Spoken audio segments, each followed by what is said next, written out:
Hello and welcome to this week's Washington Report. My guest is Lisa Maatz, the Director of Public Policy and Government Relations at the American Association of University Women.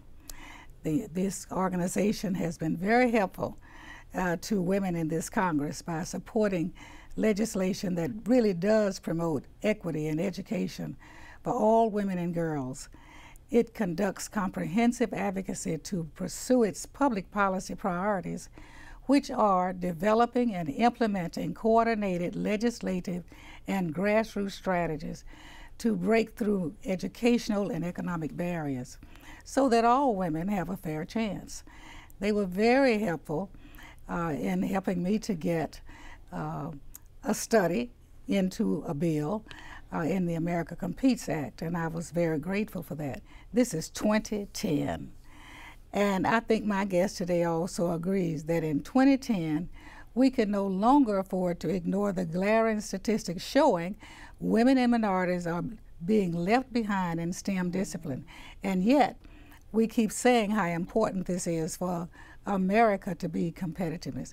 Thank you so much for coming. I appreciate you being my guest today. Oh, it's my pleasure. And I have to thank you, not just on behalf of AAUW, but women and girls across the country. Your leadership on this issue, on creating more opportunities in these high-wage, high-tech fields has just been phenomenal. We are so pleased not only to be here, but to work with you to move this issue forward. Well, thank you very much.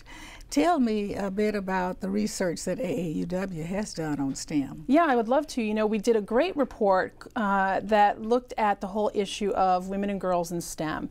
It's called Why So Few. And the great thing about this particular report is that it kind of coordinated or brought together a lot of other research to see what's actually happening, what are the best practices, what conclusions can we draw so that we can actually improve the services and the programs that are out there to try and get more women and underrepresented minorities into the STEM fields.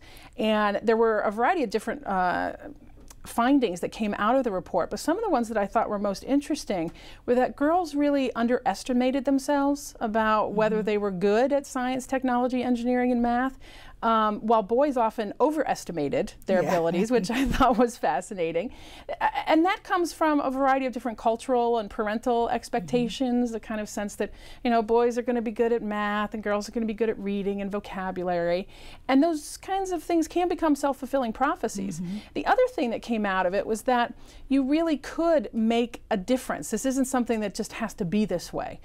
Something as simple as an introductory engineering class in a college can make all the difference to retaining underrepresented minorities and women in the engineering field. Because for most women in particular, we like to know that what we're doing is going to be helpful, is going to be useful, is going to make a difference. And so instead of just throwing us straight into a mechanics class, tell me about electrical engineering. Tell me about computer engineering. Show me how this is going to help my family, my community, my world, and I'm going to be much more likely to stick with it. So there's wonderful things that you can do that don't have to be costly, but can really make a difference.